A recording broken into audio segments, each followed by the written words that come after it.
Bonjour et bienvenue dans cette nouvelle émission sur ma chaîne. Le concept de cette émission sera de parler de sujets de pop culture avec un petit peu de retard.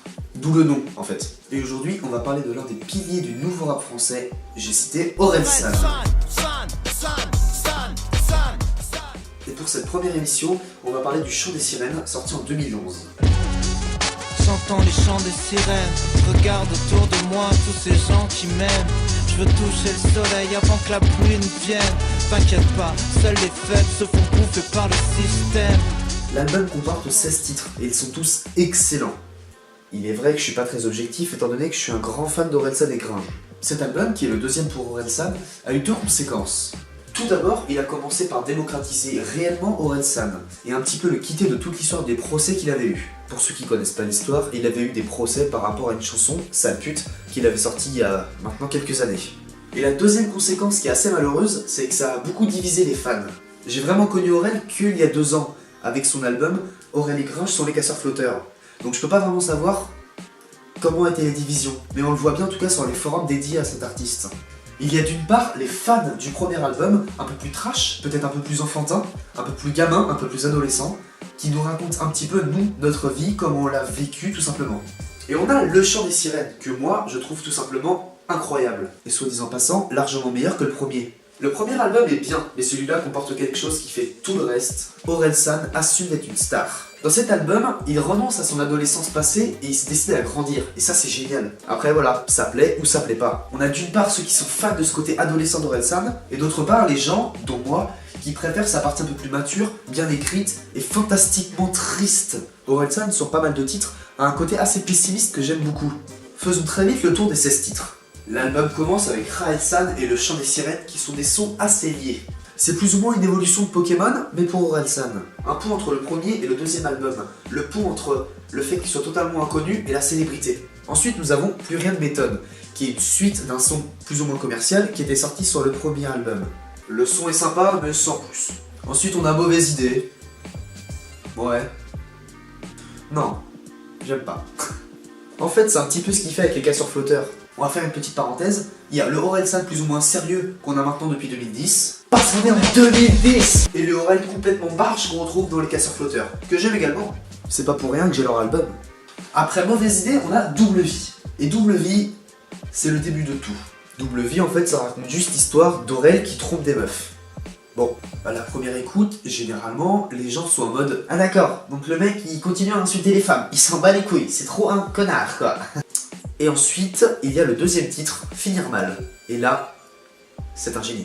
Finir mal parle en fait de la rupture entre lui et sa petite copine qui s'est rendu compte que depuis le début, elle s'est fait tromper. Le Aurel triste, dégoûté, mais conscient qu'il a fait une grosse connerie et que ce que fait sa copine, c'est normal. Et c'est ce que j'aime parce qu'il grandit un petit peu et il comprend, il a conscience de ses erreurs. Et ça c'est génial. Après Finir mal, il y a le troisième chapitre de la rupture amoureuse d'Aurel, c'est Si seul. Un son commercial qui parle du fait qu'il soit si seul.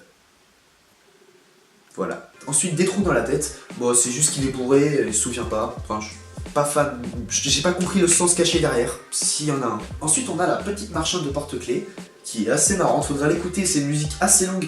Si je dis pas de conneries, elle dure 4 minutes 15, quelque chose comme ça. Et en fait, elle raconte tout simplement une histoire d'une petite chinoise qui vient en France. Enfin, écoutez ce son, il est sympa.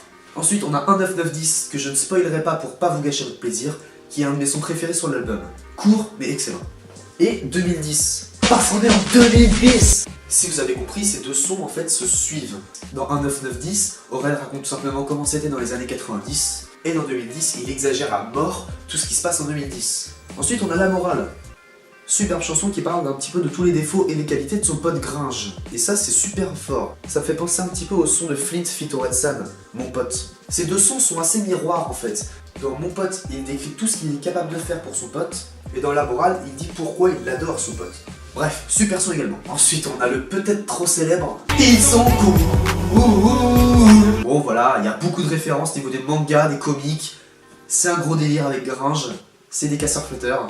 C'est génial. Ensuite, on a Suicide social, élu 4e meilleur son de l'histoire du rap français. C'est vraiment pas rien.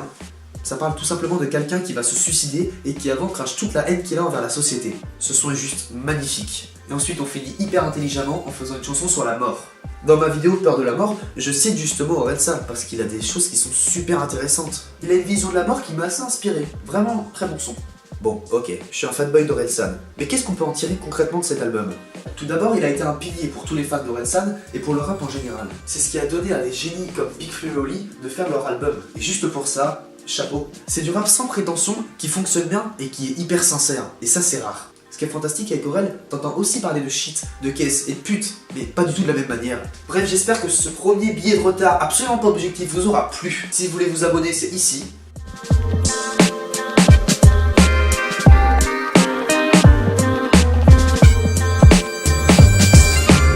Ça me fait penser un petit peu au featuring qu'il avait fait avec... Ça me fait penser un petit peu au featuring qu'il avait fait avec... Ça me fait un peu penser au... Ça me fait penser un petit peu au son de Flint feat. Orelsan, mon pote.